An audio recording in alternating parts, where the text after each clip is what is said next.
I'm late for the shoot.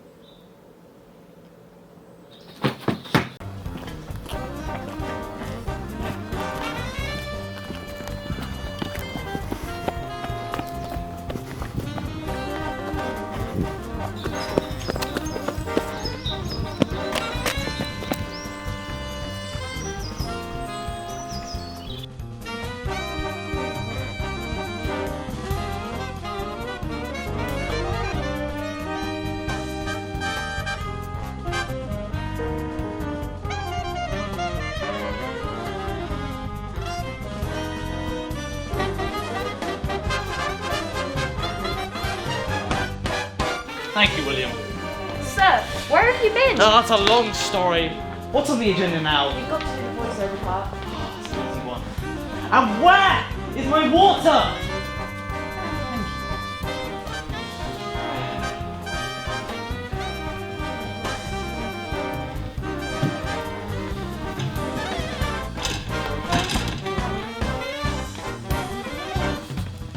Films, movies, whatever you want to call them. We love them. We hate them. We love to hate them, and we love to love them. Films have been around since the early 19th century, so most people living on the planet today have always had films in their lives. What was the first film you ever saw? That would have to be The Land Before Time. I watched that at a young age. That would have to be Labyrinth with David Bowie and Jennifer Connelly. Probably Ice Age. That would be Jurassic Park. When we are so young, we're not thinking much about what we're seeing on the screen. In our early years of life, we're taking in information like a sponge, so some films we see from ages 2 to 6 might establish a love for films and a personal taste for them, or lack thereof. For example, look at me, some of my favourite films I grew up with. But now, to the matter of hand. Like most teenagers, I'm feeling depressed. Now, I want to make it clear that there are people in the world in much worse situations than me. But, regardless of how small my situation may be, I think it is healthy to talk about it. Has there ever been a time in your life where you suffered from depression? There's been many times, yeah. Yes, there's been times where hardships have made it difficult to bear. Yeah, well it happens, every now and again, as it does with everybody. Yeah. I mean, it's not been too serious, but yeah. But this time is very different. I don't know how it started. It could have been to do with quarantine, or it could just be natural. But for the first time, it's creating a disconnect between me and what I love the most, films. My brain seems to be grounded in reality, not being able to accept fiction as well as it used to. Has there ever been a time where depression has affected something you're passionate about? No, because whenever I've felt that way, I've used things that I'm passionate about to kind of coax myself out of it. I mean, it's pretty hard to do the things you love when you don't leave your room for a while, so yeah.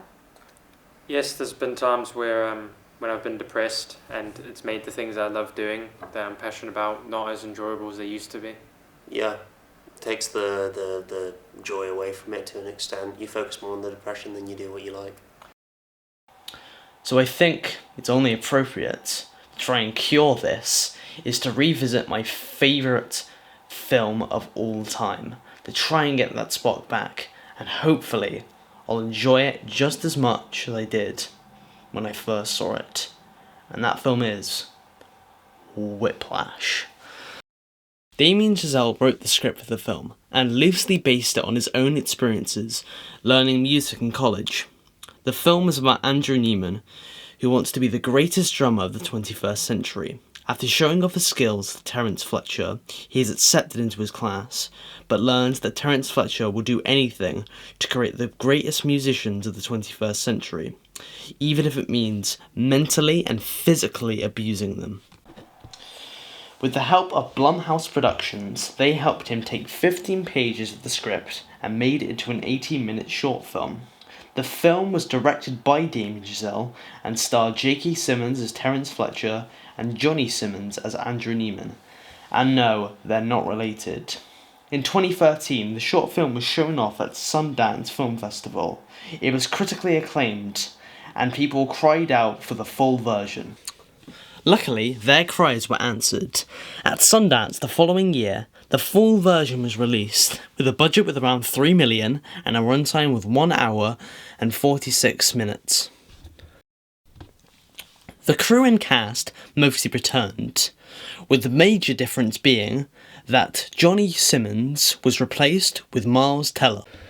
The film almost gained $50 million worldwide, and at the Academy Awards it won Best Supporting Actor for J.K. Simmons and Best Sound Mixing and Editing. The distribution rights were picked up by Sony, and it was released on October 10th, 2014. In the US and Canada. The film was later released in the UK on 16th of January 2015, and it was also released in over 500 cinemas. It finally finished its run on March 26, 2015. What was the first film you were interested in going into the background and making of it? Nightmare on Elm Street. I was really intrigued by the spinning room mechanic. It's definitely not the first one, but it's the one that springs to mind. John Wick, because of all the fight choreography. I found that really interesting.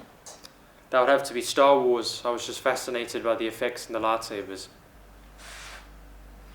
Now, I bet you're wondering, why does Gabriel Hawker love Whiplash so much?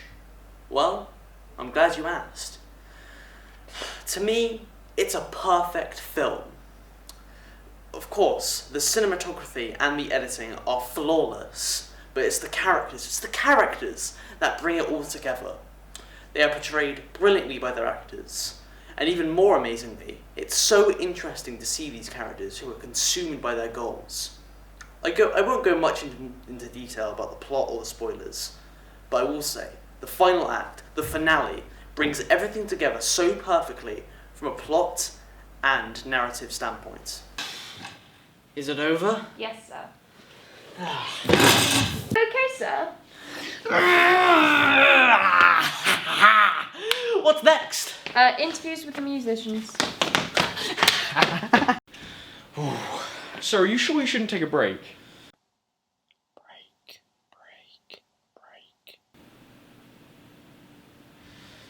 What did you say? You should take a break? Boys! Take him out. Why? What did I do? No. I don't know. Talking about Whiplash, the background, and why I like about it, that didn't even help me. I don't know what else will. My brain, it's still grounded in reality. I need to find out if realism really matters and how accurate the film really is. Do you think realism matters in a film? I believe all films should have an element of realism, but if the story is set in a real world or a realistic world, then realism is absolutely imperative. Without realism, we can't connect to the characters or the storylines, so I think in every film it's really important that we have something we can connect to. Yeah, if there's no semblance of realism, then there's no threat, there's no good or bad, there's nothing to drive the story forward. It definitely matters, but it depends on the genre, but there should always be an aspect of it.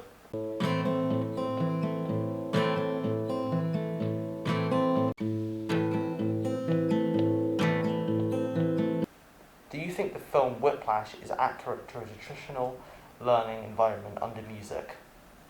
It gets some of the language and the terminology correct, but that's about where it ends. Do you think it affects the film overall? No, it's just a shame that it's the only film like it.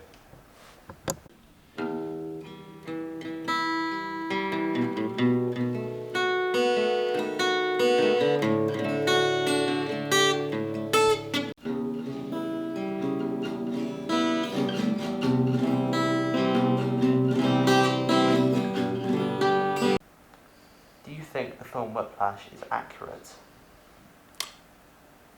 In my experience, not particularly in the ways of learning music.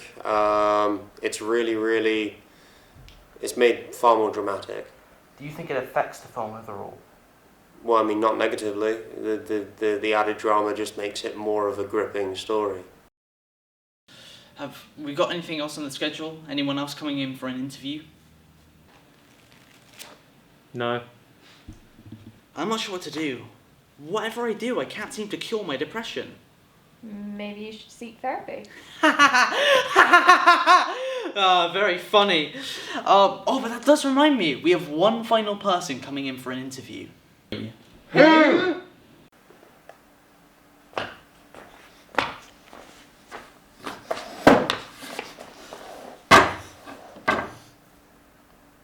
Hey. Can I ask you, why do you love film?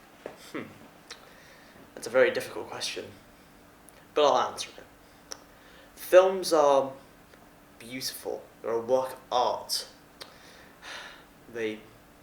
It's amazing to be transported into a world that's perfectly created by artists. It's so engaging to be sucked in by the world and characters, and to see how it all progresses through the pacing and the techniques like camera work, editing. It's so beautiful to see it all working together, and it's so hard to do, which is why I think it's amazing. And that's why there are so many bad films. Has there ever been a time when you've been affected by depression? Yeah, there's been times. There has been times where I've suffered from depression. Dark times where I've questioned everything. Reality, death. To me, some dark places. Has there ever been a time when depression has affected something you're passionate about? Of course. The things that have affected me the most are films. My depression has created a disconnect between me and films, grounded me in reality. For a long time, I couldn't pick one up, a film. But I had to learn that films are not the cure. Films are the cure. They are the cure. They're the things that will cure depression. You have to use the things you love to fight it, not use depression to fight what you love.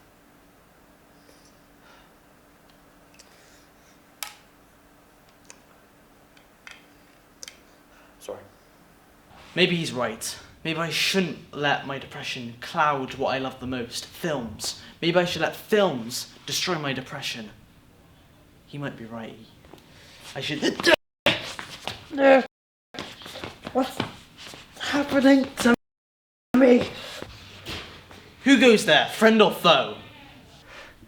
We meet at last in game. Who are you? I am you. Well, parts of you that you hate.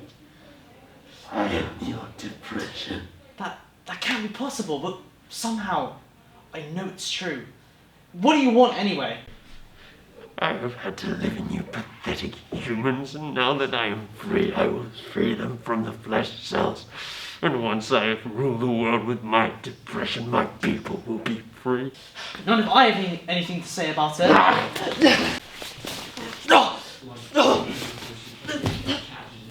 Pathetic. Now stay down. The assimilation has begun.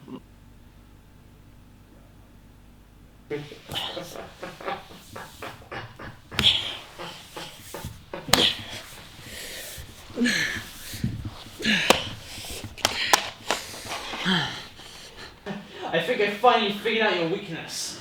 It's passion, the opposite of depression, and nothing stronger than my passion for whiplash! So, I think we still have a few scenes we need to shoot. You know what? I think we're done. Really? Yeah, I'll see you later. Yes! Perfect.